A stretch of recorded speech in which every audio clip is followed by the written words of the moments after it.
Good morning বন্ধুরা, তোমার সকলকে স্বাগত আরতি ডেইলি ব্লগে। এসে গেছে একটা নতুন ব্লগ নিয়ে। আশা করি আজকে ভিডিওটা ভালো লাগবে। সাথে থেকো, পাশে থেকো। আজ তোমার সাথে একটা সুন্দর দিন কাটাতে যাচ্ছি। আজকে আসলে কাজের মেয়ে আসেনি, আর আমি অনেকগুলোই ভিজিয়ে ফেলেছিলাম সাবান গুঁড়ি দিয়ে জামা কাপড়। তো এইগুলো আর ভিজিয়ে রাখা যাবে না, ওই জন্য ভাবছি একটুখানি কেচে নেব। তো যেমনি ভাবা তেমনি কাচতে শুরু করে দিয়েছি। আর ওর একটু শরীরটা খারাপ, আমার যে হেল্পিং হ্যান্ড আসে ওর শরীর খারাপ। তো এগুলো জিষ্ণুরগুলোই বেশিরভাগ ছিল, তো নতুন জামা কাপড়গুলো ছিল, তো ভালো ভালোগুলো ছিল, ওই জন্য ভাবলাম যে একটুখানি কেচে নিই। তো যাই হোক, চলো এখন এগুলো সব কেচে টেচে মিলে দিয়ে আজ আবার এক্ষুনি বেরোবো বাঁকুড়া। একটু বিশেষ কাজ আছে, তো ছেলেকেও সাথে নিয়ে যাব। তো মা ছেলেদের মিলে একটুখানি ঘুরে আসবো। এখন এগুলো ঝপঝপ করে মিলে নিয়ে এখন সকালবেলা কাজতে শুরু করেছি। একটু স্নান করে পুজো করে বেরোবো। যখনই যায় তখন তো আমি স্নান পুজো করেই বেরোই। আর এইটা আমার একটু বাড়তি কাজ হয়ে গেল আজকে। সে যাই হোক, অনেকগুলোই ছিল, তো ভালো একটুখানি কেচে নিই। এরকম মাঝে মাঝে কাচলে কি হয়, শরীরটা একটু ফিট থাকবে।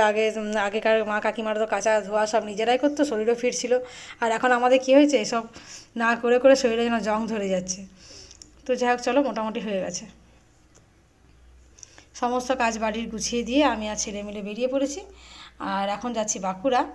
বাঁকুড়ায় একটুখানি কাজ আছে, আর মেয়ের সাথেও দেখা করব, আর টুকটাক অন্যান্য কাজও আছে। তো যদি সব কাজের মাঝে তোমার সাথে শেয়ার করতে পারি কী করছি না করছি, অবশ্যই করব। তো দেখা যাক। আর দেখো, পলাশ ফুলগুলো এখনও পর্যন্ত ফুটে আছে, কি সুন্দর, গোটা জঙ্গলের মধ্যে এত ভালো লাগছে দেখতে। মনে হচ্ছে যে বিদেশে যেরকম দেখায় না, লাল লাল পাতা, লাল লাল ফুল, বেশ সুন্দর। আর কয়েকটা জায়গায় আছে আর কি। তো সেরকমটা লাগছে, বেশ দুপাশে গাছ আছে, সবুজ আছে, আর মাঝে মাঝে লাল পলাশ, কোথাও কোথাও বেশ কচি কচি পাতা বেরিয়েছে। সেই পাতাগুলো অনেক সময় লাল দেখায়। তো চলো মোটামুটি পৌঁছে যাব। বাঁকুড়া অনেকক্ষণই পৌঁছে গেছি, আর সমস্ত কাজটা সেরে এখন আমরা খেতে বসেছি হোটেলে। তো আজকে বেশ সুন্দর স্পেশাল থালি নিয়েছিলাম। এটাতে ছিল তোমার একটা সবজি দেওয়ার ডাল, আলু পোস্ত, আর এখানে 3 রকমের ভাজা আছে, করলা ভাজা, আলু ভাজা, আর পোস্তর বড়া। আর এখানে আছে তোমার ইঁচড়ের সবজি। এই হচ্ছে আমার সিজনের প্রথম ইঁচড় খাওয়া।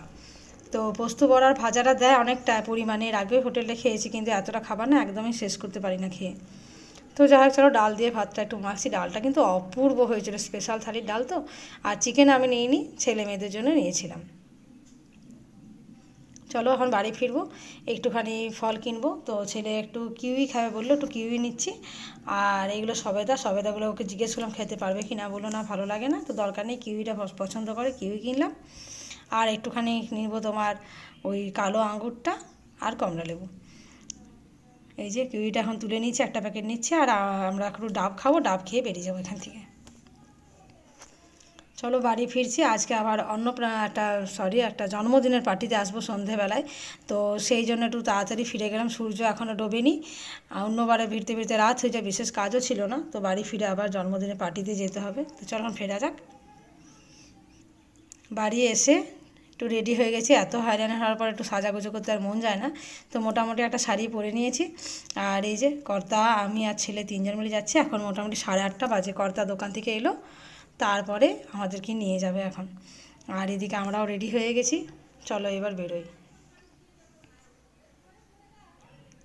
মেন গেটে কর্তা এখন চাবি দিচ্ছে, তো চাবিটা দিয়ে যাবো। রাস্তায় একটু রাত হবে, ওই জন্যই এভাবে যাচ্ছি আর কি। তো চলো সেখানে পৌঁছে তোমরা দেখতেই পাবে সেখানে কোথায় যাচ্ছি আর কার জন্মদিনে যাচ্ছি। দুটো বাইকে যাচ্ছি, আমি আর কর্তা যাব স্কুটিতে, ছেলে যাবে মোটরসাইকেলে নিয়ে। আর এই যে পাশের বাড়ি কাকিমারা যাচ্ছে, পাশে কোথায় হরিনাম হচ্ছে সেটা শুনতে। তো তোমরা কোথায় চলে হরিনাম শুনতে? উনি না, আমরা জন্মদিনের পার্টিতে যাচ্ছি। চলো পৌঁছে গেছি। এটা একটা আমাদের নাতি সাহেবের জন্মদিন। আগে একটা দেখেছো, একটা নাতি সাহেবের জন্মদিনে খাওয়া দাওয়া করেছে। এটা সবটা আমার শপিং মলের সামনে এদের বাড়ি। তো এটা আর একটা পার্টি, আর একটা নাতির জন্মদিন। এটা কি সুন্দর করে সাজিয়েছে, চারপাশটা খুব সুন্দর করে সাজানো হয়েছে, ডেকোরেশন হয়েছে। তো যখন আসছে তখন মোটামুটি একটা কেক কাটিং চলছে। আর সমস্ত বাচ্চাদের প্রচুর ভিড়, দেখতেই পাচ্ছ। আসার পরেই দিয়ে দিল 4 পিস করে চিকেন পকোড়া, অপূর্ব স্বাদ। আর সেই সাথে ছিল স্যালাড। তো চলো সবাই এখানে চিকেন পকোড়া নিয়ে বসেছি, যারা নিরামিষ খায় তাদের জন্য হয়েছে বেগুনি। তো চলো গরম খেতে থাকি। আর কয়েকটা ছবি তুলে নিলাম। তো যার সঙ্গে ছবি তুলি তার ছবি তোলাতে একদম মন নেই, জোর করে তার সঙ্গে ছবি তোলা, কী আর করা যাবে, জোর জবরদস্তি ছবি তুলে নিলাম। আর এবার বাড়ি ফিরবো। তো দেখতেই পাচ্ছ বেলুনের কী অবস্থা করেছে, পুরো একদম এখানে ধামাকা চলছে। পুরো বেলুন ফাটাচ্ছে। তো চলো আজকের মতো এখানেই ভিডিওটা রাখি, আগামীকাল দেখা হচ্ছে একটা নতুন ভিডিওতে। যদি ভালো লেগে থাকে অবশ্যই একটু লাইক কমেন্ট শেয়ার করে দেবে, যারা সাবস্ক্রাইব করেনি প্লিজ একটু সাবস্ক্রাইব করে আমার চ্যানেলটার পাশে থাকবে। গুড নাইট, ভালো থেকো সকলে, দেখা হচ্ছে পরবর্তী ভিডিও।